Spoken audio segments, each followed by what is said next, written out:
जय श्री राम जी।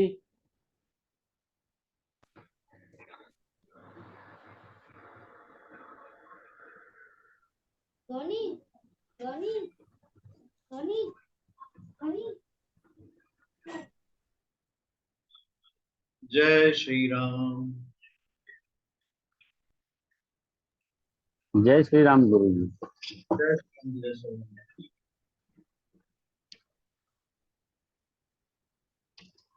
कुमार संजय।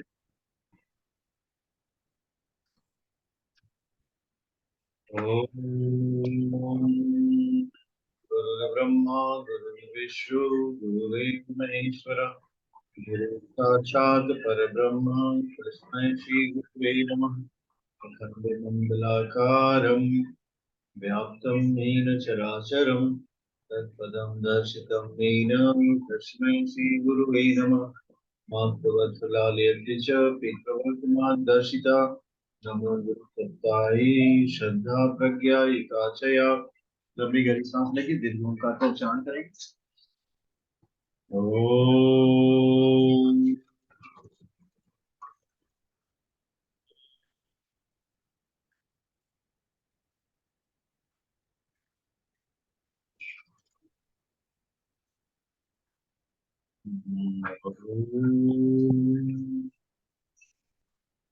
तो आइए आज की ज्योतिष कक्षा में आपका स्वागत है। परमात्मा की कृपा, गुरुदेव की कृपा, माता जी की कृपा, भगवान की कृपा आप सभी के ऊपर आए। जिस ज्ञान को ग्रहण करने का प्रयास आप लोग कर रहे हैं, बहुत ही नेक काम। जीवन में सबसे अच्छा काम है ज्ञान को समझना। जितना ज्ञान आपके जीवन में होगा उतना ही ज्ञान दूर जाता है। ज्ञान कहीं से आए हमें प्राप्त करना चाहिए, इसमें कोई दुविधा, कोई शंका, कोई आशंका नहीं रखनी चाहिए। किसी भी स्रोत से हमें ज्ञान प्राप्त हो तो हमें लेना चाहिए, निरंतर लेना चाहिए, थोड़ा थोड़ा लेना चाहिए। क्योंकि एक दिन के अंदर अगर आप संपूर्ण ज्ञान लेने का प्रयास करेंगे तो आपके दिमाग में मिल जाएगा। हमारी सीमाएं होती हैं, वी हैव लिमिटेशंस। तो हमारी जो लिमिटेशंस है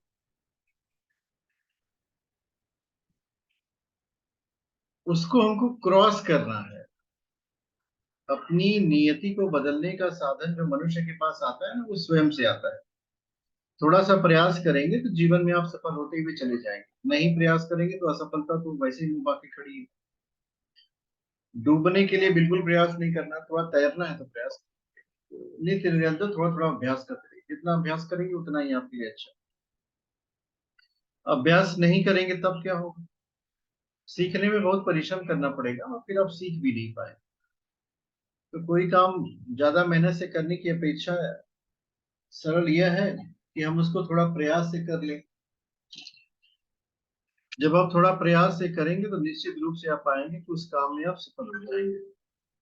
और ज्योतिष के जितने सूत्र होते हैं वो थोड़े थोड़े लेने चाहिए। एक दिन में छोटे एक पार्ट, एक दिन में एक पार्ट, एक दिन में एक पार्ट। आप वैसे निरंतर सीखेंगे तो सीख जाएंगे। साथ ही साथ एक अच्छा ज्योतिषी कौन है? पिछली कक्षा काफी इंटरेस्टिंग हुई थी, आप वीडियो मैंने शेयर कर दिया है, आप लोगों को उसको फिर से देख लीजिएगा। अच्छा ज्योतिषी कौन? Who is the perfect astrologer? जो अपने जीवन को सुधार लिया जिसने, वही परफेक्शन में दूसरे के जीवन को सुधार सकता है। आपके जीवन में स्वयं अंधकार विद्यमान होगा, दूसरे के जीवन में कहाँ से उजाला ले आए? तो ये नित्य और निरंतर जब आप प्रयास करेंगे ना तब आपको सफलता मिलेगी। वीडियो अभी आप किसी ग्रुप में होंगे ना, उसी ग्रुप में हम शेयर करते हैं। तो नित्य और निरंतर प्रयास करना चाहिए। अब समस्या इस बात की आती है कि हमको प्रयास ही नहीं कर, we are not interested to do any kind of effort. जब आप किसी प्रकार का कोई एफर्ट नहीं लगाएंगे तब कहाँ से सफलता आएगी? सफलता पा पाना काफी मुश्किल हो जाता है तब, when we are not putting any kind of effort. So effort लगाना हमारा कर्तव्य होना चाहिए। We need to put effort. जितना आप एफर्ट डालेंगे अपने जीवन में अपनी लाइफ आपकी बहुत अच्छी चलेगी। Without effort there is no question of success. तो एफर्ट तो लगाना ही चाहिए। तो आज हम लोग थोड़ा थोड़ा एफर्ट लगाते हैं। देखिए, आप लोगों ने अपना समय दिया, श्रम दिया, मेहनत की। समय, श्रम और मेहनत, ये तीनों जब एक साथ मिलते हैं तो व्यक्ति के जीवन में सफलता निश्चित रूप से आती है। अब अगर आप समय नहीं देंगे, श्रम नहीं करेंगे, परिश्रम नहीं करेंगे, तब सफलता बिल्कुल नहीं आएगी आपकी। कुल मिलाकर के 12 विद्यार्थी जुड़ चुके हैं, बाकी विद्यार्थियों का पता नहीं, वो लोग वीडियो देखेंगे। वीडियो देखने वाले विद्यार्थियों, आपसे मेरा विनम्र अनुरोध है, कभी कभी क्लास में आ जाएगा। जितना कक्षा से जुड़ेंगे उतनी ही सीखने में आपको आसानी होगी।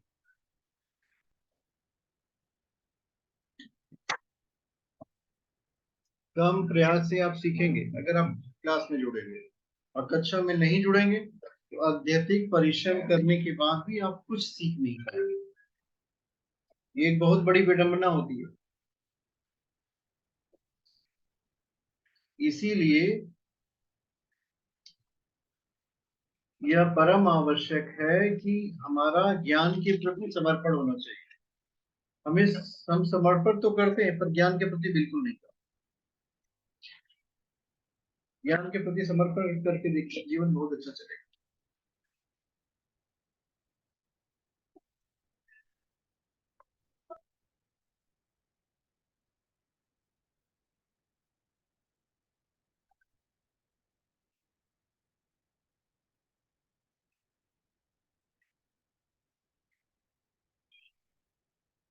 अमित जी अपना वीडियो ऑन कर लें। अंजना जी आपका वीडियो बंद हो गया। दीपक Malik ji, SP ji, on कर लीजिए वीडियो। आपकी ब्राइटनेस बहुत रहती है, ऑन कर लिया करिए वीडियो, बहुत अच्छा रहेगा रिकॉर्डिंग बनने। रिकॉर्डेड वर्जन को लोग देखते हैं तो उनको काफी आनंद की प्राप्ति होती है। कम से कम लोग देख तो रहे हैं।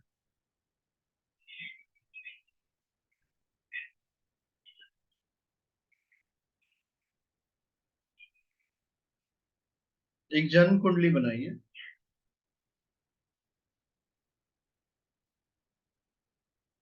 इस बार जो जन्म कुंडली हम लोग बनाएंगे, हम लोग मीन लग्न की कुंडली बनाएंगे।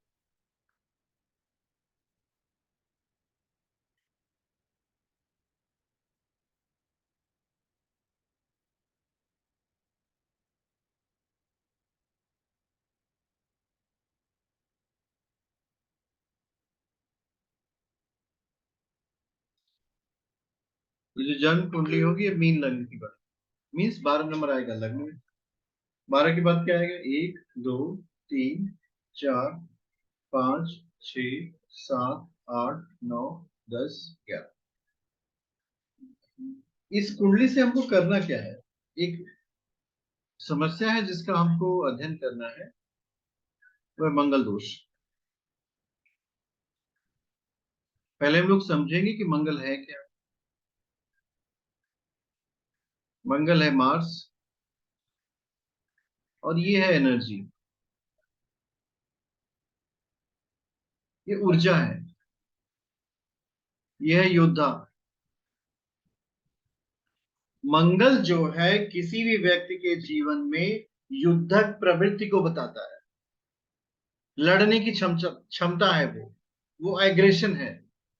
आपका मंगल अगर बलवान हो गया तो ऐसे में आपके अंदर जो क्षमताएं होती हैं, एग्रेशन, एग्रेसिव नेचर, वो बहुत स्ट्रांग बनता है। आपके अंदर लोगों से, या फिर ऐसे कहें कि जीवन के समस्याओं से लड़ने की बहुत प्रबल क्षमता उत्पन्न होती है।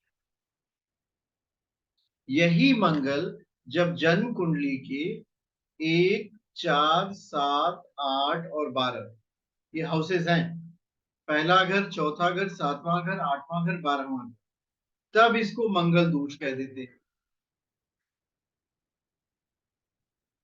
अब ये मंगल दोष कैसे हो गया? ये मंगल दोष का जो कॉन्सेप्ट है, यह विवाह के समय देखा जाता है।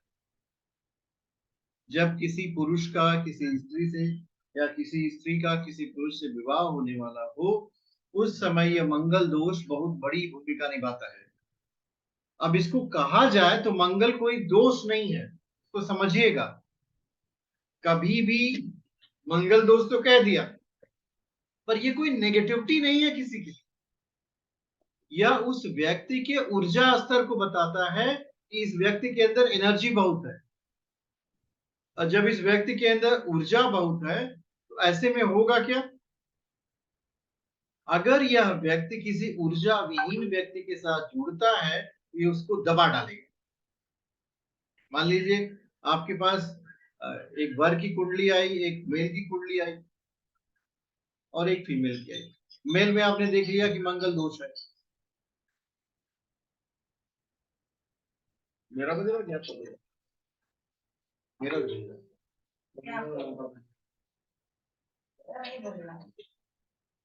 किसका बज रहा है? किसका बज रहा है? आशीष को बज रहा है। हेलो,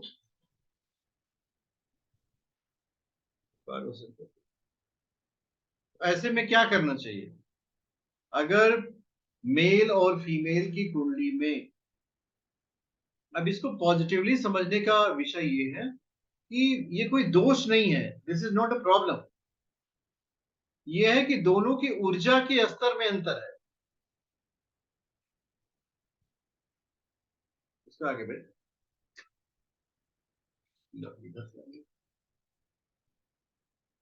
अर्चिता शर्मा जी है।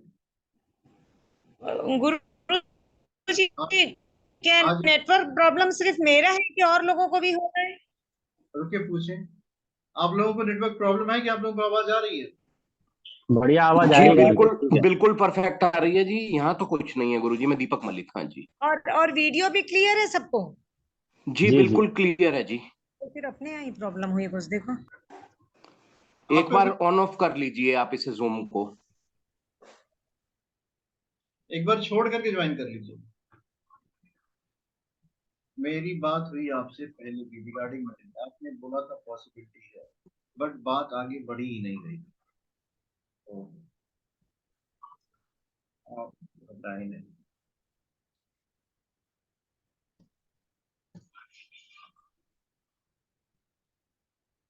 सो हमारा फोकस किस विषय पे था उसको समझने का प्रयास करिएगा।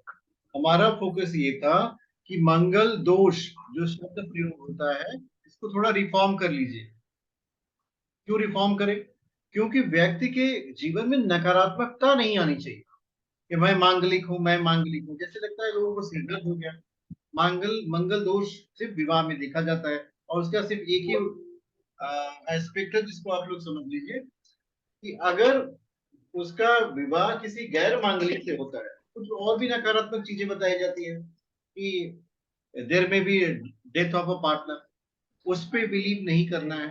We should not promote that. हमको वो प्रमोट नहीं करना है। हमको क्या प्रमोट करना है?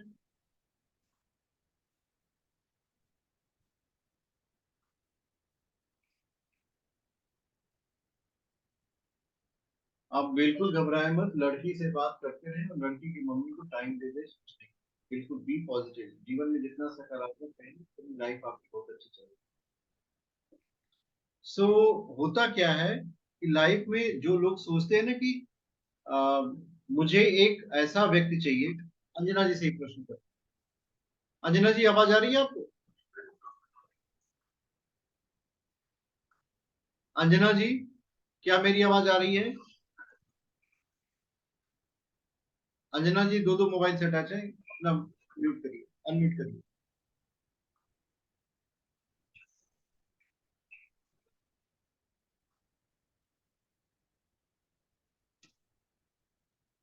नहीं आ रही थी इसलिए हम दो अटैच कर रहे थे, कंप्यूटर और वो दोनों देख रहे थे। अभी कर लिया है गुरुजी। सॉरी सॉरी सॉरी, मेरी वजह से सबको तकलीफ हुई, सॉरी। आपकी वजह से कोई तकलीफ नहीं। एक प्रश्न का उत्तर दीजिए। जी। आप मान लीजिए आपका विवाह नहीं हुआ है और आपको विवाह अभी करना पड़े, सपोज कर लो, तो आप कैसे पुरुष से विवाह करना पसंद करेंगे? जो आपकी बात सुने या जो आपको बात सुनाए? जो बात सुने। देखिए, ये कॉमन साइकोलॉजी है। किसी को भी बात सुनाने वाला व्यक्ति नहीं चाहिए। तो बिल्कुल मंगल दोष का कॉन्सेप्ट यही है कि हमें एक ऐसे पार्टनर को सेलेक्ट करना है जो दूसरे की बात सुने। अगर दोनों की मंगल की ऊर्जाओं में अंतर हो जाएगा तो वो तो सुनाने लगेगा। अब सिर दर्द हो गया।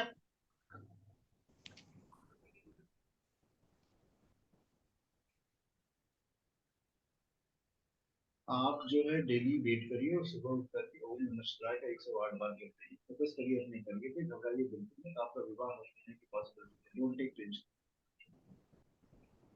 तो यही कॉन्सेप्ट मंगल को लेकर किया जाता है। देखिए ज्योतिष का जो एक बेसिक उद्देश्य है, उससे अगर हम लोग अपने आप को फोकस करें, ज्योतिष का उद्देश्य किसी को डराना नहीं है। This is the first objective.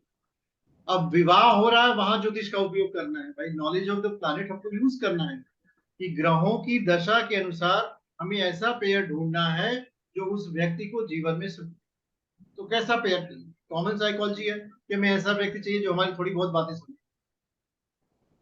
उसके लिए क्या किया जाता है कि दोनों की मंगल विवाह होने की पॉसिबिलिटी है। आप टेंशन बिल्कुल मत लो, थोड़ा सा समय वेट कर लो। ओम नमः शिवाय का डेली जब लड़की से आपकी बात होती है, इसमें होता क्या है, इसमें होता ये है कि अगर दोनों की ऊर्जा डिफरेंट डिफरेंट होगी तो एक ज्यादा सुनाएगा और दूसरा कम सुनेगा। अगर दोनों की ऊर्जा में बैलेंस हुआ तो दोनों उतना ही सुनाएंगे ना जितना जरूरत है।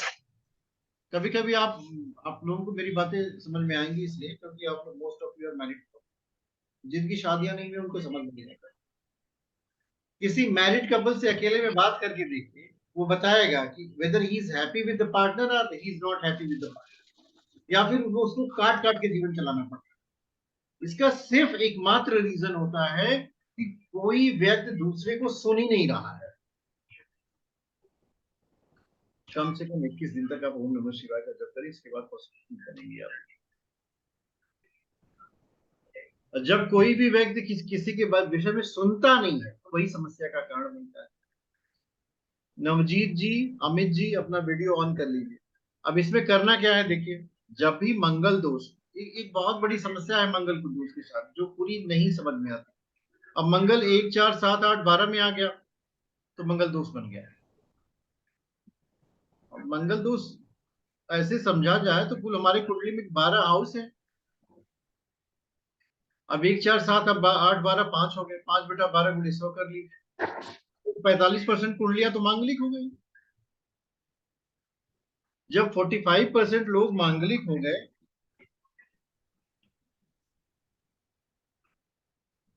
आपकी भविष्य में बात बनने की पॉसिबिलिटी आपकी प्रोफेशनल लाइफ को अगर आगे बढ़ाएंगे ये देर है मैनेजमेंट करने की पॉसिबिलिटी थोड़ा सा धैर्य रखें।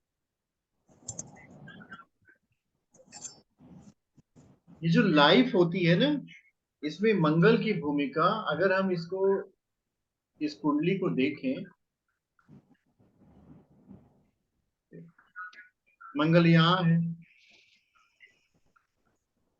चौथे घर में हो जाए, सप्तम में हो जाए, अष्टम में हो जाए, 1 4 7 8 12 यहाँ पे आ जाए मंगल, तो व्यक्ति मांगलिक है। पर सारी कुंडलियां मांगलिक नहीं होती, ये भी एक विषय है। किसी 1 4 7 8 12 में मंगल आ गया, मांगलिक हो गया व्यक्ति। जो सॉफ्टवेयर होता है वो 1 4 7 8 12 वालों को मांगलिक बता देगा। अब उसमें आपको दिमाग लगाने पड़ता। आप बिल्कुल वेट करें अपने अच्छे रिश्ते और अपने मन को अपने करियर पे फोकस करें, आपका एक बहुत अच्छा रिश्ता होगा। अगर जिनसे आपको बहुत लगाव है तो थोड़ा वेट कर लीजिए। अब कुछ ऐसी परिस्थितियां होती है जिसमें मंगल दोष का परिहार हो जाता है। जब मंगल दोष का परिहार हो गया तब मंगल दोष है नहीं, तो एज ए ज्योतिषी हमको क्या चेक करना है, एज एन एस्ट्रोलॉजर हमें ये चेक करना है कि किन किन परिस्थितियों में मंगल दोष का परिहार हो गया है। अगर आप इतना चेक करने में सक्षम हो जाते हैं मंगल दोष के परिहार के, तो आप then your role is perfect. अगर सिर्फ आप यही जानना चाहते हैं कि ये मांगलिक है, मिस्टर ए मांगलिक है, मिस्टर में बी मांगलिक, तो बड़ी दिक्कत हो जाएगी। हमें उसके थोड़ा एक स्टेप और आगे बढ़ना पड़ेगा। We need to proceed one more step कि कौन कौन सा व्यक्ति जो है मांगलिक नहीं है। आप में से किसका किसका मंगल लग्न में है, चौथे में है, सातवें में, आठवें में, 12वें में, किसका बताइए। देखिए सभी का होगा। सर मेरा है। कहाँ पे है? सप्तम में है सर। सप्तम में? सप्तम में है सर। बहुत अच्छी जगह पे है, शादी तो हुई नहीं है। मेरा सर चौथे में है सर। आपका चौथे घर में है। सर मेरा चौथे में है सर। सर मेरा चौथे में उच्च का है, मकर का मंगल है। सर मेरा चौथे में उच्च का है, मकर का मंगल है। बहुत अच्छा। सर मेरा 7th में। सर मेरा 7th। लव कम अरेंज मैरिज होने की। किसका मंगल 8वें में है? किसका मंगल 8वें में है? सर मेरा है अष्टम में। आपका अष्टम। 12वें में किसका मंगल? किसका मंगल? किसी का नहीं। सर 12वें में राशि थी, सॉरी मैंने गलती से लिख दिया था। सर अच्छा। 12वें में राशि थी, सॉरी मैंने गलती से लिख दिया था। कोई बात नहीं, कोई। अच्छा ये बताइए, जिनका जिनका मंगल पहले चौथे, बताइए जिनका जिनका मंगल पहले चौथे 8वें 12वें में आ रहा है, आप में से कितने लोगों को ये लगता है में आ रहा है कि आप कितने लोगों को ये लगता है कि क्या कर इस साल शादी होने की सर आपकी आवाज गूंज रही है, ये बाकी लोग अपना माइक ऑफ कर लीजिए। आपकी आवाज गूंज रही है, ये बाकी लोग अपना माइक ऑफ कर लीजिए, डिस्टर्ब हो रहा है। कितने लोगों को ऐसा लगता है कि जीवन में जिनका मंगल जो है 1 4 7 8 12 में है कि वो कोई गलत काम करते हैं या फिर उनसे कोई गलती हो गई? बिल्कुल नहीं लगता होगा। वो गलती तो हुई, तभी तो शादी कर ली हमने। उस वाली गलती को छोड़ करके वो एक गलती जो है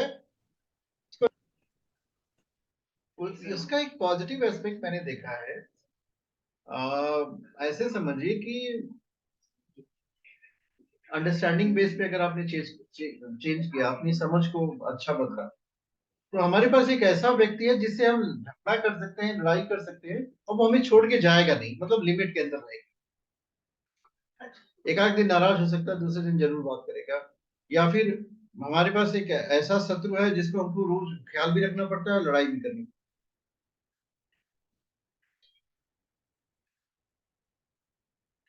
आप ना डेली जो है हनुमान चालीसा का पाठ करिए, रोज करिए। ओम महान हनुमते नमः का जब आपके जीवन में काफी कठिनाइयां हैं, ये दूर होनी चाहिए। और कम से कम 15 मिनट रोज इसी मंत्र का जप करिए। ओम महान हनुमते नमः, हनुमान जी के मंदिर जाइए, तब जाकर के कुछ कठिनाइयां आपकी दूर होंगी। इसमें होता क्या है देखिए, मांगलिक और गैर मांगलिक में यही अंतर आ जाता है। जो लोग नॉन मांगलिक होते हैं उनके ऊर्जा का स्तर बहुत कम होता है। अगर मान लीजिए आपकी वाइफ मांगलिक है, आप पाएंगे कि आपका पूरा घर हिलता रहेगा। हिलता रहेगा मतलब जब तक उनकी उपस्थिति घर में है, बट आपको टाइम टाइम से चाय मिलेगी, भोजन भी सामने से मिल जाएगा, और she will not say that she is tired. आप खुद भी अपने आप में देखना कि मंगल जो है स्ट्रांग होने की वजह से टायर्डनेस नहीं आती। अमन जी, आपको टायर्डनेस आती है कभी?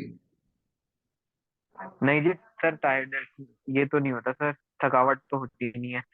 नहीं होती, ऊर्जा बहुत ज्यादा रहती है। तो ये एक पॉजिटिव एस्पेक्ट होता है, इसको भी हमेशा समझा करिए। कभी भी कोई व्यक्ति आपसे पूछे, भाई देखो अभी का जीवन जो है ना वो साइंटिफिक नॉलेज की तरफ जाता है। वैज्ञानिक सोच के बेसिस पे अगर किसी बात को आप बताएंगे तो लोग उसको समझेंगे। अब जैसे ग्रहों का प्रभाव पड़ता है, पर हम कैसे, हाउ टू एक्सप्लेन? कोई कहेगा कि वो तो कई लाख किलोमीटर दूर बैठा हुआ है, वो कैसे आपको प्रभावित कर रहा है? हमको उसको इंटर रिलेटेड थॉट्स के थ्रू जब आप बताएंगे, then he is going to believe कि हाँ कुछ ऐसी घटनाएं होती हैं जिसकी वजह से मानव के जीवन में प्रभाव। बताइए क्या दिक्कत है अजय जी? सर दिक्कत कोई नहीं सर, एक प्रश्न था कि तो मैंने किसी को कहा कि भाई आपकी कुंडली में मंगल दोष है और इसमें ना या तो मंगल दोष की पूजा करो, नहीं तो आप हनुमान चालीसा किया करो रेगुलर। वो बंदा मेरे को उल्टा कहता हनुमान जी तो कुंवारे थे, तो उनका क्या लेना देना शादी से। मैं कहा ये बात भी ठीक है भाई तेरी। देखिए उसमें होता यह है कि हनुमान जी का शादी से क्या लेना देना, हनुमान जी कुंवारे थे। अब उसमें एक प्रवृत्ति होती है ना, जैसे हम किसी व्यक्ति को जब मंत्र से जोड़ते हैं कि आपको ओम मेरे पास भी एक अभी था, मैंने उसको बताया इसको जब करो, उसके थॉट में प्रॉब्लम है, उसके विचार शक्ति में प्रॉब्लम। जैसे हमारा जो विचारों का प्रवाह होता है ना, ये हमारी संगत पे निर्भर करता है कि हम जिन लोगों के साथ रहते हैं, नोइंगली अननोइंगली। एक बात बताएं आपको, सुनने में कभी कभी अटपटी लगती है। दिन भर में 50 लोगों से हाथ मिला लीजिए, हैंडशेक होता है नहीं, हमारी भारतीय संस्कृति में हाथ जोड़ करके प्रणाम, इसमें और हैंडशेक में बड़ा डिफरेंस है। अगर आपने 50 लोगों से हाथ जो मिलाकर के खूब शरीर मिलाया, तो आपकी जो एनर्जी है इसको ऑब्जर्व करिएगा क्लोजली। अगर आप बहुत पॉजिटिव हैं, if you are very much positive, तो ये एनर्जी का रूल होता है कि energy always from higher potential to lower potential, तो आपके हाथ से वो चली जाएगी, मतलब आपकी ऊर्जा कम महसूस होगी आपको। और यही प्रक्रिया अगर आपने बहुत ज्यादा नेगेटिव लोगों के साथ हाथ मिला दी, देखो देखो देखो नेगेटिव लोगों की संख्या ज्यादा है। अब आपको कोई दिन भर में कोई साधक तो मिला नहीं जो 1 घंटे बैठ करके ध्यान करके आया, आपने उससे हाथ मिला लिया, तो आपकी ऊर्जा तो बढ़ जाएगी। अब हाथ जोड़ के प्रणाम करने में क्या फायदा? हाथ जोड़ के प्रणाम करने में आपकी एनर्जी आपके, जब हम किसी व्यक्ति को किसी देवता से जोड़ते हैं, भगवान से जोड़ते हैं, तो उसके ऊर्जा स्तर को बदलते हैं।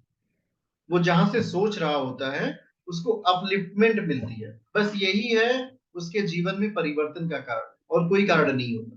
अब आपने हनुमान जी से जोड़ दिया, दुर्गा, अब इसमें इष्ट का भी एक प्रावधान होता है। हर व्यक्ति की श्रद्धा हर प्रकार की चित्र में नहीं हो सकती, सबका अपना एक यूनिक फ्रेम ऑफ माइंड है। जो हमारी भारतीय संस्कृति है ना, हमारा जो सनातन धर्म है, उसने हर व्यक्ति के लिए एक अलग देवता बना दिया। आप अपना खुद भी बना सकते हो, कोई दिक्कत नहीं है। आपका जैसा माइंड है वैसा बनाइए, सर उससे मैंने वो उस चेतन से जुड़ने में आसानी होगी।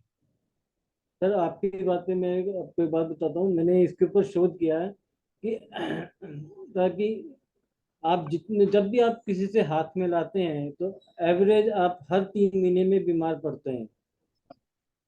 ठीक है, अगर आप हाथ ना मिलाएं, हाथ मिलाना, अब मैंने जब से 1 साल से हाथ मिलाना लोगों से बंद कर दिया, मैं नमस्कार ही करता हूँ।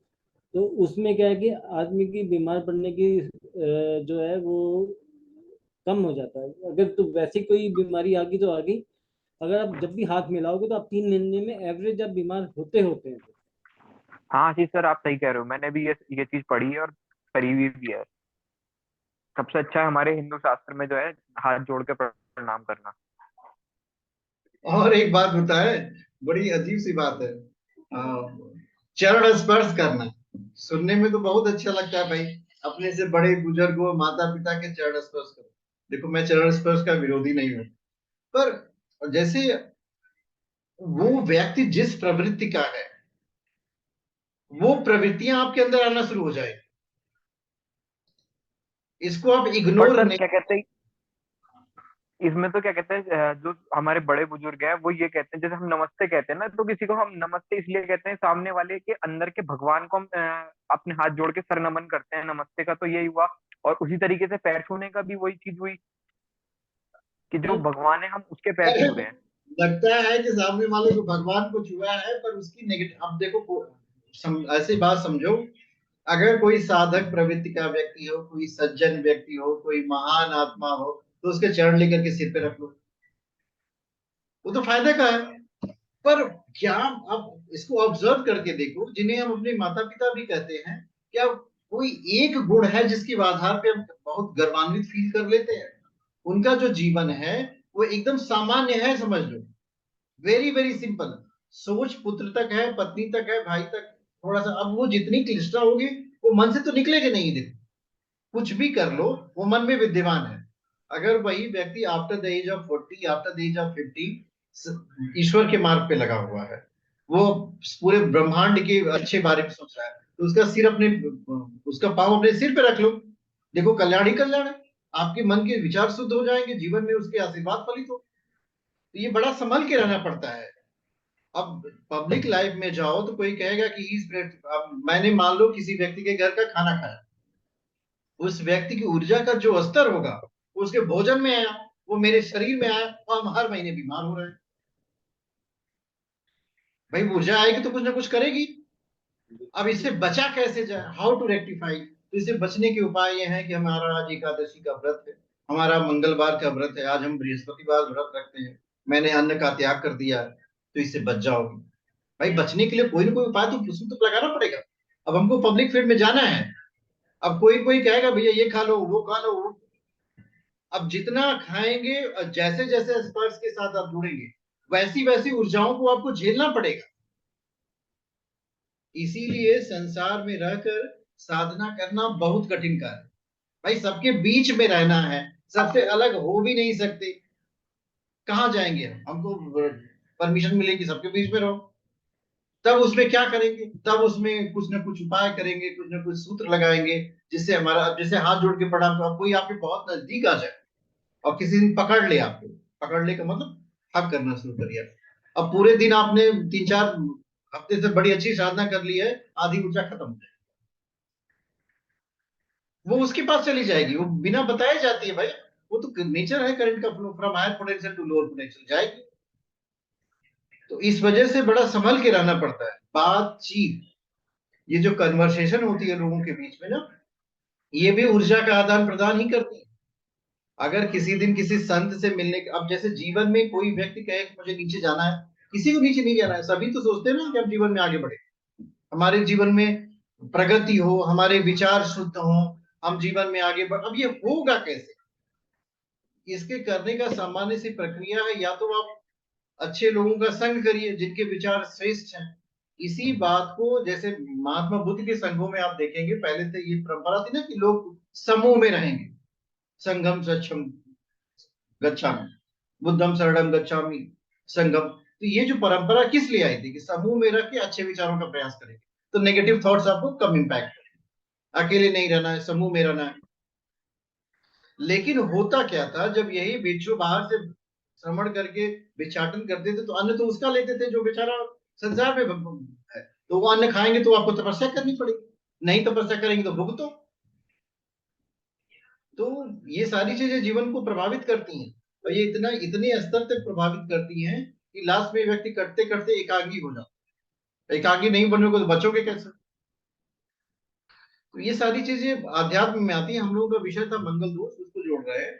और दूसरी बात, अगर कोई नास्तिक व्यक्ति मिले तो हम क्या करें, उसको कौन सा उपाय बताएं? ये बहुत बड़ी समस्या आ जाती है। नास्तिक व्यक्ति को कहा सबसे अच्छा उपाय है, उसको कहिए कि सुबह 4 बजे उठ करके टहले। उसको सुबह जगा दीजिए, कहो कि सुबह 4 बजे उठ करके टहलो। भाई वो मन से तो नहीं टलना चाहता, उसको शरीर से टहलाइए। क्योंकि ब्रह्म मुहूर्त में जागरण, जो ब्रह्म मुहूर्त होता है, वो ब्रह्म मुहूर्त को नहीं मानता है। लेट इट बी, कोई ब्रह्म मुहूर्त नहीं होता, सारे मुहूर्त एक समान होते हैं। चलो मान लिया, आप सुबह 4 बजे उठ करके 6 बजे तक टहलो। ऐसा उसको 21 दिन तक आप टहला दीजिए। सड़क पे कहो कि सुबह 4 बजे से 6 बजे तक टहलो, भगवान का नाम बिल्कुल मत लेना, सृष्टि में ईश्वर बिल्कुल नहीं होते, जो करोगे जीवन में वही पाओगे। भाई ये तो प्रकृति का नियम है ना। नास्तिक भी प्रकृति के नियम को मानता है। वो जब उसे आप 1-1.5 घंटा टहला देंगे, तो उसके बाद 21-22 दिन बाद ना उसका शरीर जो है ब्रह्म मुहूर्त की ऊर्जा से उत्प्रोत हो जाता है। एक बात याद रखिएगा, ब्रह्म मुहूर्त की ऊर्जा सबको नहीं मिलती। If suppose everybody is there, भाई ये तो ऊर्जा का आदान प्रदान है, लेकिन आप सोए रहेंगे तो नहीं मिलेगी। उसमें जागृति बहुत आवश्यक है। आंख खोल करके बैठ करके आप जागरण करिए। जीवन में अगर बहुत आपको ऐसा लगता हो कि हम जीवन में बहुत पीछे हो गए, कुछ जीवन में कर ही नहीं पाए, अब हमको कुछ अद्भुत करना है, तो सबसे पहले ब्रह्म मुहूर्त को कंट्रोल करिए। 4 बजे उठने का प्रयास करिए। आपकी इच्छा नहीं करती हो मंत्र जप करने की, मत जप करिए। 2 घंटा उठ करके जागृत अवस्था में बैठे रहिए। अब खुद के बारे में सोचिए, ईश्वर को नहीं मानते हो मत मानिए। होगा क्या कि जो साधक ब्रह्म मुहूर्त में उठ करके भगवान के नाम का जप करते हैं, तो ब्राह्मणी ऊर्जा चलती है। आप कभी किसी से पूछिएगा जिसने कभी समाधि का अभ्यास करता होगा या समाधि चेतना का स्पर्श होता मिला होगा, कैसा फील होता है, आप कैसे चले जाते हो समाधि में? वो कुछ नहीं बताएगा। वो बताएगा कि इधर से एक ऊर्जा आई, झटका लगा, आप ऊपर चले गए। अब आप उस ऊर्जा को ढूंढते रहोगे, नहीं मिलेगी, क्योंकि वो ढूंढने से थोड़ी मिलती है, वो ऊर्जा आपको ढूंढती है। जितनी तन्मयता से हमें यह इच्छा करती है कि हम अपने जीवन में प्रगति कर लें, हम अपने जीवन में आगे बढ़ जाए, ठीक उतनी तन्मयता से ईश्वरीय चेतना आपको ढूंढती है। इसमें प्री कंडीशन ये है कि आप जागृत अवस्था में मिले। अगर आप सुसुप्त अवस्था में मिलेंगे तो नहीं ढूंढ, छोड़ दिया। कोई ना कोई जागृत होगा, वहां पे करंट फ्लो करेगी। करंट तो हमेशा फ्लो करती है। तो अपनी जागृत की अवस्था, वो सुबह 4 बजे वाला जो पीरियड है उसको बनाइए। कि आपको कुछ भी करना है 4 बजे उठना ही उठना। अब 4 बजे जब आपके जीवन में जागरण शुरू होगा, तब आप जानते हैं आपके जीवन में 3 प्रगतियां अपने आप होगी। कौन कौन सी 3 प्रगतियां होंगी? एक, आपका जो ऊर्जा स्तर रहेगा ये बहुत जबरदस्त रूप से बढ़ेगा, और जीवन में आपको भोग कभी नहीं सताएंगे।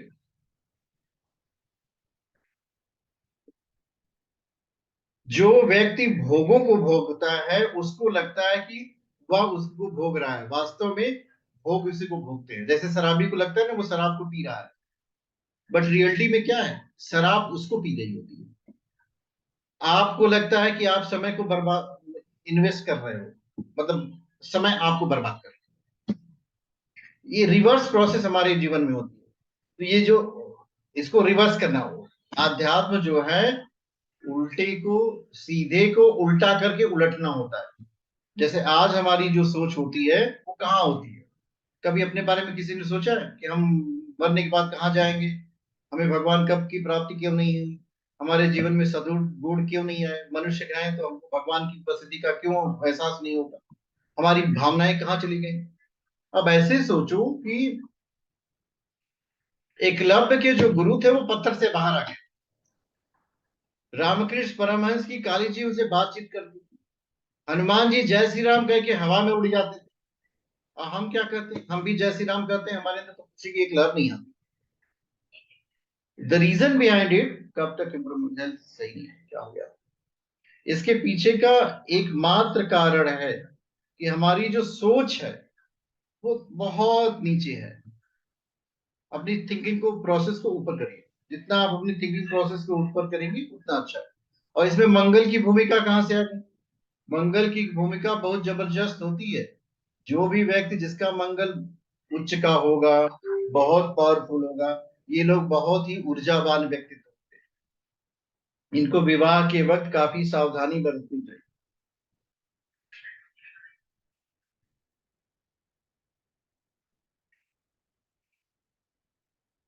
कभी भी 2 मांगलिक लोगों का जब आप विवाह कराएंगे तो वो लोग काफी खुश रहेंगे। और एक मांगलिक होगा एक गैर मांगलिक होगा, तब क्या होगा? ऐसा नहीं कि वो लोग बहुत दुखी रहेंगे। जो जो जिसका मंगल उच्च का होगा, बहुत पावरफुल होगा, वो दूसरे को दबाना। लेफ्ट हैंड में चोट बोई गई क्या? आपने सुबह उठ करके हनुमान चालीसा का पाठ करिए, साथ ही साथ हनुमान जी के दर्शन किया करिए, इससे आपको काफी लाभ मिलेगा। अभी ग्रहों की अवस्था जो चल रही है उसके अनुसार आपके जीवन में काफी कठिनाइयां है, करें, निश्चित रूप से आप इसे बाहर निकल जाएंगे। सबसे बड़ी समस्या ये होती है कि बहुत सारी कुंडलियों में मंगल दोष नहीं होता, पर उसको फिर भी मांगलिक कहा जाता है। तो मंगल दोष के परिहार के कुछ सूत्र होते हैं, ये हमें जानने चाहिए। कौन कौन से सूत्र हैं जिन जिन परिस्थितियों में मंगल दोष होते हुए भी व्यक्ति मांगलिक नहीं होता, ये भी आपको जानना चाहिए। हमेशा 1, 4, 7, 8, 12 में उपस्थित मंगल व्यक्ति को मांगलिक नहीं बनाता। पलक जी आपको कुछ पूछना था क्या? यस सर, पूछना था कि मंगल सिर्फ अपनी राशि में ही उच्च का होता है और कोई तरीके से हम उसको उच्च का आइडेंटिफाई कर सकते हैं? कब तक? जून महीने के बाद आपकी लाइफ में हम लोग बात जो कर रहे हैं वो मंगल दोष की कर रहे हैं। 1, 4, 7, 8, 12 में मंगल आएगा व्यक्ति मांगलिक, ये साधारण सा प्रिंसिपल है। लेकिन हमेशा 1, 4, 7, 8, 12 में आने वाला मंगल मांगलिक नहीं बनाता, ये एक दूसरा सूत्र है। तो इसको भी हमें चेक करना चाहिए। और दूसरी बात ये होती है मंगल की डिग्री क्या है, कहीं मंगल अस्त तो नहीं है। जैसे होता यह है कि जब भी कोई ग्रह सूर्य के नजदीक आता है, मंगल बुध शुक्र, ये अस्त हो जाते हैं। बुध तो हमेशा अस्त रहता है कुंडलियों में, आप देखें अस्त ग्रह का प्रभाव कम हो जाता है, पर ऐसा नहीं होता कि प्रभावहीन हो जाएगा। जब इनका प्रभाव कम होता है तो वो व्यक्ति के अंदर उग्रता कम होती है। जैसे अपने को जानिए, अपने को कैसे जाने? आप देखिए दिन उत्तेजना आपके अंदर कितनी होती है। तो ये उत्तेजना कब आती है? जब आपके बारे में कोई व्यक्ति बुरा बोलेगा तभी आएगी। अगर हम आपकी दिन भर बैठ के प्रशंसा करें जैसे भगवान की आरती गाते हैं, अगर आपका कोई व्यक्ति बैठ करके दिन भर आरती गाए, कभी गुस्सा नहीं आएगा। आपको कहेगा कि आप बहुत अच्छे हैं, बहुत सुंदर दिखते हैं, आपकी वाणी में तो साक्षात सरस्वती का वास है, और आपके चलने का तरीका तो बहुत सुंदर है, साहस आपके। देखिएगा, बिल्कुल क्रोध नहीं आएगा। हमें क्रोध तब आता है जब कोई व्यक्ति ऐसी बातें बोलता है, हो सकता है हमारे अंदर वो अवगुण हो, पर हम अपनी बुराई नहीं सुनना चाहते। बिल्कुल ये समझ लीजिएगा। मंगल दोष के व्यक्ति से हमेशा बच के रहना चाहिए। अगर उसकी प्रशंसा करेंगे तो ठीक है, नहीं करेंगे तो युद्ध करने के लिए तैयार रहिए, क्योंकि उसको सोचने में समय नहीं लगता, वो ऑलरेडी रेडी है। तो मंगल दोष का परिहार भी समझना चाहिए। मंगल दोष का परिहार जब आप लोग समझ लेंगे, तब आपको लगेगा कि हाँ, सारी कुंडलियां मांगलिक नहीं होती। नहीं तो पता चलेगा कि लोग जो है अपनी कुंडली को मिलाएंगे सॉफ्टवेयर पे, वो कहेगा उच्च मंगल दोष, लो मंगल दोष। अब आप भी कह दीजिए कि मंगल दोष है। तो ये समस्या का कारण होता है, क्योंकि वी आर एस्ट्रोलॉजर। तो हमें क्या करना है, हमें ये करना है कि मंगल दोष का परिहार कब कब हो जाता है, ये समझना है। कौन कौन सी परिस्थितियों में मंगल 1, 4, 7, 8, 12 में रहेगा, पर वो व्यक्ति मांगलिक नहीं कहा जाएगा, उसका मंगल दोष नलिफाई हो जाता है। तो उसको बोलते हैं मंगल दोष का परिहार। मतलब इन परिस्थितियों में मंगल रहेगा, पर मंगल दोष नहीं रहेगा, तो वह व्यक्ति गैर मांगलिक से भी विवाह कर सकता है। तो ये देख लीजिएगा, इसको देखना इसलिए महत्वपूर्ण बताया है, क्योंकि हमारा काम दो लोगों का विवाह रुकवाना नहीं है, हमें लोगों की विवाह बनाना है भाई। जितना आप लोग दो लोगों को जोड़ेंगे, उतना ही आपका काम अच्छा चलेगा, और जितना आप लोगों को जोड़ेंगे नहीं, उतना काम आपका अच्छा चलेगा नहीं। तो मंगल दोष के परिहार के सूत्र होते हैं, वो हमें समझ लेने चाहिए। 4-5 ही सूत्र हैं, बहुत ज्यादा नहीं है। ऐसा हम आपको इसलिए बता रहे हैं कि साधारणतः मैंने देखा है कि लोग 1, 4, 7, 8, 12 में मंगल आने पे लोगों को मांगलिक बना करके कहते हैं शादी बिल्कुल मत करना। तो जब शादी बिल्कुल मत करना, तो ये तो समस्या है भाई। हमारा काम थोड़ी किसी की शादी रुकवाना है, हमें तो ये देखना है कि वास्तव में उस व्यक्ति का मंगल दोष है कि नहीं। एक एक सूत्र आता है मंगल दोष का। मंगल पर यदि गुरु की दृष्टि हो, मान लो मंगल को गुरु देख रहा, मंगल को गुरु ने देखा, मंगल दोष का परिहार हो गया।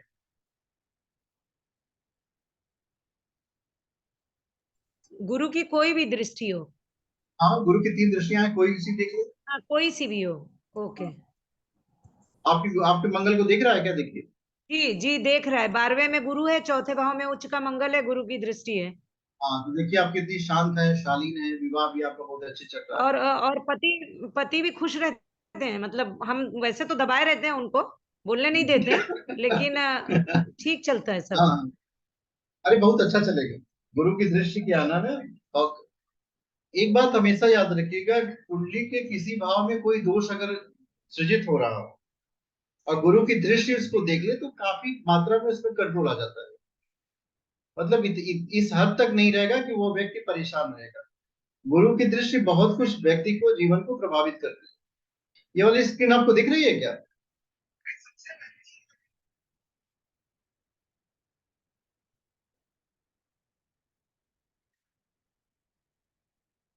एक और सूत्र है, यदि लग्न में मेष का मंगल हो, द्वादश में धनु का मंगल हो, चतुर्थ में वृश्चिक का मंगल हो, सप्तम में मकर या मीन का मंगल हो, अष्टम में कुंभ का मंगल हो, तो दोष का परिहार हो जाता है। दूसरा सूत्र कहता है स्वराशि का मंगल कम दोष देता है, अगर मंगल अपनी राशि में बैठा।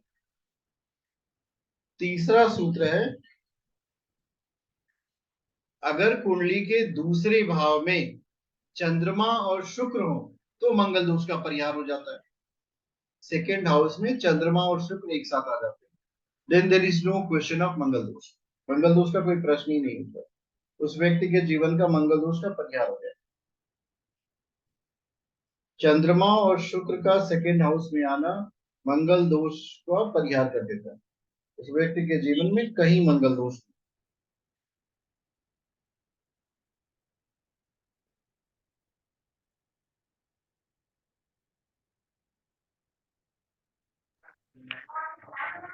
इसके देखो बाद जी, एक बार और 7वीं दृष्टि से भी नहीं होता है ना मंगल दोष?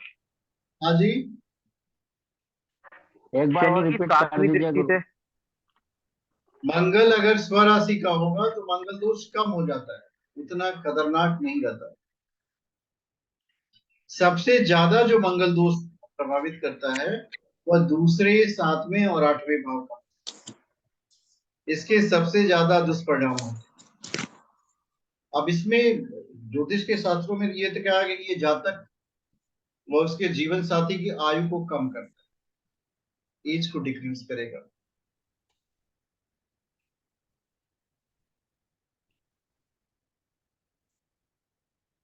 एक और सूत्र है, यदि मंगल जीवन साथी की कुंडली में उसी भाव में स्थित हो तो भी परिहार हो जाता है।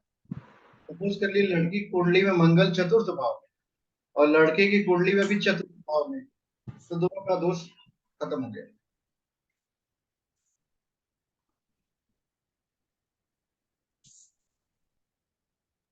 गुरुजी 8वें घर का मंगल अगर खराब होता है तो 8वें घर में अगर मंगल और शनि भी हो, हमने किसी की कुंडली देखी, हमें याद नहीं आ रहा है, तो शनि मंगल दोनों हो तो और खतरनाक हो जाएगा कि उम्र बढ़ेगी शुरू होने से। मंगल दोष का परिहार हो गया। अच्छा, शनि की दृष्टि है, वो शनि लग्न में हो, शनि मंगल के साथ बैठ गया हो, इवन शुक्र मंगल गुरु, ये 3 प्लानेट अगर एक साथ हो जाए तो भी मंगल दोष का परिहार हो जाता है। और ये जो केंद्र दोष का परिहार होता है, हाँ, 1 4 7 ये जो केंद्र, 1 4 7। सर मैंने एस्ट्रो टॉक पर देखा था कि मेरा मंगल वृश्चिक लग्न की कुंडली है, मंगल अष्टम भाव में है, तो वो मिथुन का मंगल होके वो कह रहा है कि ये मांगलिक दोष नहीं है। एस्ट्रो टॉक पर एस्ट्रोटॉक का सॉफ्टवेयर ठीक नहीं है भैया, आप उस पर चले जाओ, एस्ट्रोसेज पे देखो। सॉफ्टवेयर ठीक नहीं है भैया, आप उस पर चले जाओ, एस्ट्रोसेज पे देखो। सॉफ्टवेयर पे ज्यादा भरोसा न किया करें, सॉफ्टवेयर को सिर्फ कुंडली देखने के लिए जाएं। पे ज्यादा भरोसा न किया करें, सॉफ्टवेयर को सिर्फ कुंडली देखने के लिए जाएं। मतलब मिथुन का मंगल मांगलिक दोष होगा अष्टम में। जब भी मंगल स्वराशि में होगा तब मंगल दोष कम होता है। जब भी मंगल स्वराशि में होगा तब मंगल दोष कम होता है, क्योंकि जब ये सूत्र लगेंगे तभी मंगल दोष का परिहार होगा, अन्यथा ये सूत्र लगेंगे तभी मंगल दोष का परिहार होगा, अन्यथा की। दूसरी बात याद रखें, मंगल दोष से किसी को डरने घबराने की कोई आवश्यकता नहीं, ये उसी ऊर्जा का कारक है। अपनी ऊर्जा को सही दिशा देनी, अपनी अपने जीवन में जितनी सही दिशा देंगे उतनी ही लाइफ आपकी अच्छी चलेगी। सर ये आप सर ये इन भावों में अगर सर ये आप ये शनि हो, बताइए, आप में से किसी का कोई प्रश्न हो तो पूछ ले, I will be happy to reply. अपने अपने वीडियो को ऑन कर लीजिए। मेरी आवाज आ रही है? एसपी जी आप हमें सुन पा रहे हैं? केवल आप ही दिखाई दे रहे हैं, बाकी लोग कहाँ हैं? हेलो,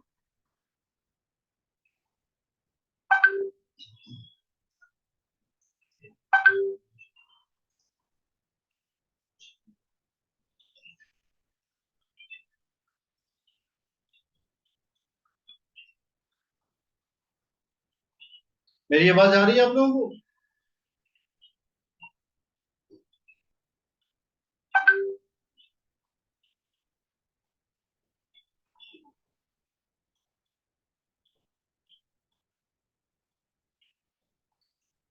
क्या आप हमें सुन पा रहे हैं?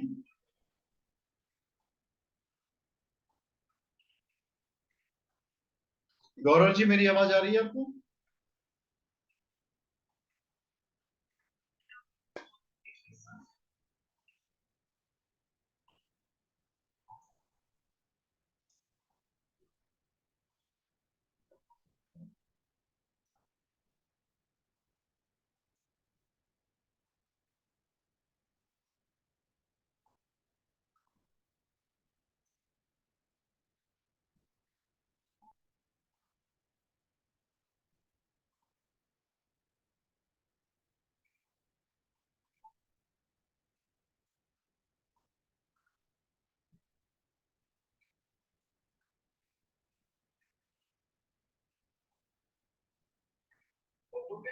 पहली बात तो हम जिस देश में है वहाँ अपॉर्चुनिटीज बहुत कम है और एप्लीकेंट्स बहुत ज्यादा है हर पॉलिटिक्स को मुंबई के जो स्ट्रगल करते हैं ये खास तौर से मैं तो एक्टर से स्ट्रगल करके वगैरह है क्या कि हर जगह अपॉर्चुनिटी बहुत कम है बहुत तो विफलता की कम ज्यादा होगी टिकट का सपना लाखों लोग देखते हैं राइट में और इसकी तैयारी आप आईएएस की करें या टिकट की करें या तो तैयारी से पहले ये तैयारी करना है तो मेरी एक फिलोसफी तो ये है कि सीखना ज्यादा महत्वपूर्ण है और आईएएस में और आईएएस की तैयारी की अच्छी बात है कि मेरे अनुभव जितने लोग तैयारी सीरियस तैयारी